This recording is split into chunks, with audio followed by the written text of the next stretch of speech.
Hi again then guys, and welcome to another instalment of Beards and Cars. Of course, this is my more podcast style series for those who haven't clicked on it before, where we talk about more overarching topics. Last week, for instance, we were talking about brands that have never been in Gran Turismo. Previous weeks we've had predictions discussing various game rivalries or lack thereof, etc, etc, and often they are community suggested topics as well. And this is another community suggestion, and it's a very good one because it's more of a conversation piece rather than, say, a specific prediction or a countdown. And it is, as you of course saw from the title, from the thumbnail, are leaks in gaming, specifically when it comes to news, of course, a good thing, or can they be a bad thing? Discuss. Well, my thoughts on the matter are actually fairly straightforward. I think that 9 times out of 10, they are a good thing. Because leaks, regardless of whether they were deliberate or genuine leaks, because of course, think back for instance to the Deadpool movie, that was supposedly leaked, but only like 3 people, including Ryan Reynolds, actually had access to it, so was it leaked really? But whatever actually happened, it was beneficial, because it got the movie made. It wasn't necessarily a single-handed thing, but it certainly contributed towards it because the hype was so big. Likewise with leaks in most games, but of course, as far as this channel goes, more specifically racing games, such as Gran Turismo Sport, leaks about Gran Turismo 7 that we discussed a couple of days ago.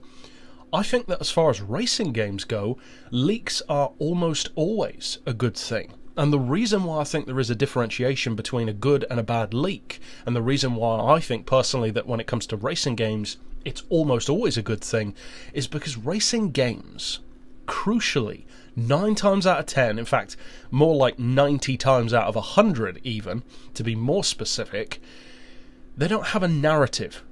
It's a racing game. There's no story to spoil.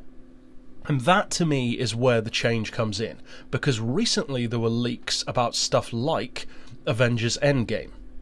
And even back when Infinity War came out, I believe there was a similar thing that happened. I may be wrong, but doubtless it's happened before with many other films. When it comes to something like that, my thoughts are the complete opposite. Those leaks are not beneficial to anyone beyond the self-centered person who did it, just to get some exposure or some clicks or some Twitter followers. To me, if it involves spoiling a narrative, that is never a good thing. But with a racing game, you can't spoil the narrative because there isn't one. It's a game involving cars going around a track. So the vast majority of racing games, as I said, don't even have that narrative aspect. You've got some of the Need for Speed games, Driver San Francisco. You could spoil those games to some degree, but you don't really tend to hear people bothering with leaks like that. In the case of something like Gran Turismo Sport, the most common leaks that we've seen have been stuff like, if you could even call it a leak, seeing the names of the cars that are coming this month, for instance, which are supposedly coming before the 28th, incidentally according to Porsche, so I'm looking forward to that.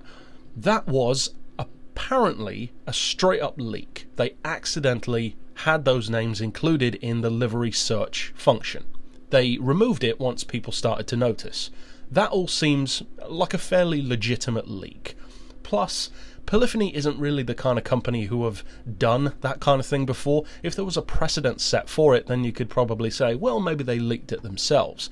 But they don't seem like that kind of company to me. However, the one similar thing that Polyphony has done for a consistent few months is, in effect, leaking the cars that are coming in a new pack via the Nations Cup, which isn't really a leak, it's more like a sneak peek or a preview. And I think that is a very clever way of doing it. Because for one thing, it encourages people who would otherwise not watch those live events to tune in, so that's very clever from a business point of view. And it also increases hype for the game, because discussing absolute rumours, such as we sometimes do on the channel, stuff that has a very thread-like evidence, such as NASCAR or Formula E, rather than actual pictures of the vehicles in the game, that will never generate as much hype as actually seeing a car in the game. So in the Nations Cup, for instance, where we first saw the Subaru 22B being used, I think it was at Tsukuba, or seeing the Maserati Gran Turismo being used, or seeing more recently last month's update, the Ferrari 250 and the Lamborghini Countach going around the track in, again, the Nations Cup. I think that's a fantastic business move, because GT Sport, regardless of how many people are playing it, is one of, if not the most controversial Gran Turismo game ever. Because regardless of how many people love it, and regardless of how many people play it, there is plenty of backlash over the game. There are comments on almost all of my videos about people saying what they don't like about the game, that they're not playing it anymore. You don't see that on very many other Gran Turismo games, or actually on many other racing games at all. So, regardless of whether you like it or not, it is a game that causes discussion, and sometimes controversy about people feeling shortchanged, or it wasn't what they wanted from the game, it wasn't what they expected, etc., etc. And we've gone into those discussions before. But when it comes to leaks, it can only be a good thing when it comes to Gran Turismo, because it just increases the hype, it increases the conversation, the discussion surrounding the game, it gets people back into the game for those updates. And I know from messages specifically and comments from many of you guys that you only drop in when the new cars come and then you go back to playing something else again. I can totally understand that. That actually tends to be what I do with games like Forza 7 now, because I used to absolutely adore the Forza Motorsport games, but everything after Forza 4, the Horizon games notwithstanding, because they've gone from strength to strength, but the motorsport titles I've actually fairly lost interest in, to be honest. Forza 5, Forza 6, Forza 7's okay. I'm not a huge fan of any of them. They just don't have the same kind of connection to me, whereas the Horizon games, in my opinion, have just got better and better with each one, although I would say that the third one's probably still my favourite. With Gran Turismo, it tends to be my more staple game. And I won't lie, a lot of that is because of the content that I do on YouTube. Because that's predominantly what this channel is known for, that's what most of you are here for. So, of course, business-wise, logically speaking, that tends to be what I focus in on. So, when it comes to leaks in the world of Forza are cool, but there are plenty of people who are already hyped about whatever Forza is doing. Forza fans, waiting for the next game, etc., myself included. With Gran Turismo games simply do not happen as often. Forza has got to the 7th game far more quickly than Gran Turismo did, in a much shorter span of time. I mean, when was the first Forza game? Like 2004, I think? Forza Motorsport 1, something like that, maybe 2005. At that point, we were on Gran Turismo 4. And yet, in the time since then, we've got all the way up to Forza 7, and Gran Turismo 7 isn't out yet. So the acceleration of that franchise is much more rapid. Now, I'm not saying that's necessarily a good thing. I think that it's possible to make games too soon. I think that Need for Speed is sometimes guilty of that, and I think that Forza definitely is. Making those new motorsport games, although this entire conversation is a slight tangent, really, the point that I'm highlighting is that when you have a game such as Gran Turismo Sport, where there's a much larger gap between, say, Gran Turismo 6 and then Gran Turismo Sport and then the next game, multiple years, then of course leaking news and increasing fan hype is always a good thing.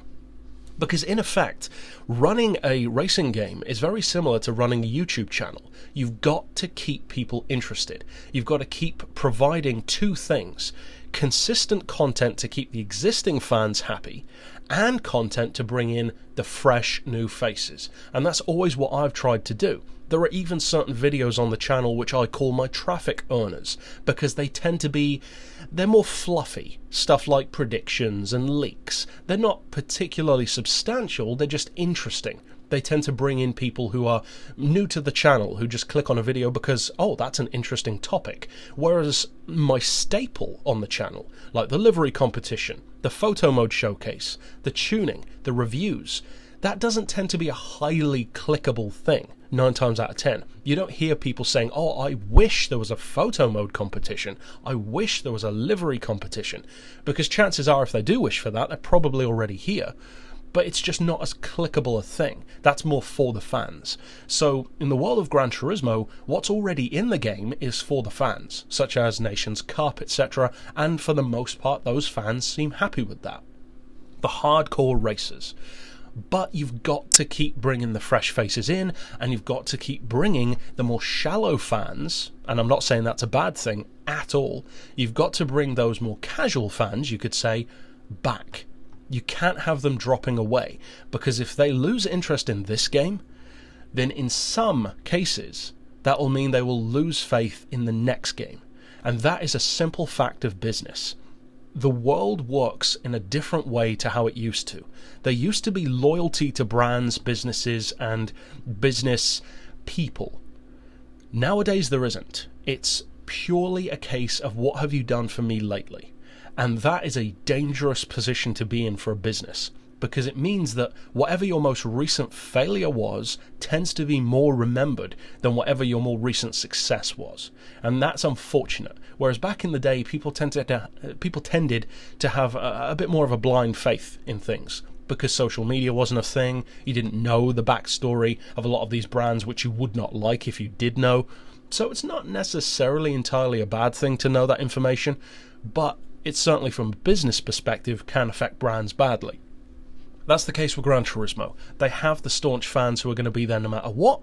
They have those who are going to be there no matter what for other reasons, such as myself, producing content on YouTube. If Gran Turismo produced, or if Polyphony produced Gran Turismo 7, let's say, and it was almost the same as GT Sport, like a prologue, let's say, for the PS5, I would still buy it, and I would still do content on it. But not because I love the game, because that is my responsibility here on YouTube, the responsibility that I've chosen to take up to provide content for the community. So having that kind of business perspective is entirely different to a fan perspective. So if you have your own business, if you've been involved in a business, if you've been involved in creating YouTube videos or have any kind of first-hand experience of it, the knowledge and the opinions that you'll have on this subject will simply be more business related than a casual fan, because the casual fan sees leaks or breaking news and thinks, hey, that's really cool. Whereas somebody who's involved in business sees it and thinks, that's a smart move. Even if it wasn't deliberate, it's beneficial. So for me, I think that leaks are very beneficial when it comes to racing games. As I said, as long as they do not affect the narrative of a story, such as spoilers, that is never acceptable. But for a racing game, yeah, it's pretty much fair game. Get leaks of what cars are coming. Get leaks of what's happening with the next game, because it's only beneficial. I cannot even think of a single time that I've heard a leak from something like Gran Turismo Sport where it's been a negative one. It's always positive. It's always fresh new cars, interesting new info, new features coming, new tracks coming, sneak peeks, rumours of Gran Turismo 7 on the PS5. Those are all very beneficial things for the brand and for the community. So it's a mutually beneficial thing, to the point where having deliberate leaks, I think, is not even a bad thing. Even if Polyphony did them deliberately, I think that's a clever move. If they are by accident, it's still clever, it's just more of an accident. But that's it for my thoughts. I think it's a fairly simple discussion overall, so of course I'd love to hear your thoughts down below, get into some discussions. These videos always tend to be more of a hot button topic for discussions in the comments. You'll often see hundreds of comments in Beards and Cars rather than in, reviews or tunes or whatever. So yeah, those are my thoughts on leaks. Doubtless we'll get more for Gran Turismo, doubtless we'll get more for Forza, and we'll just have to see what they are. And of course stick around on the channel over the next few days to see what's happening with stuff like the Porsche 962, the Toyota A86, a couple of other cars, maybe even a new track, of course, coming to GT Sport, as leaked a few weeks ago. But that's it for this instalment. Of course, I will see you next week, and for now, as always, thanks for watching.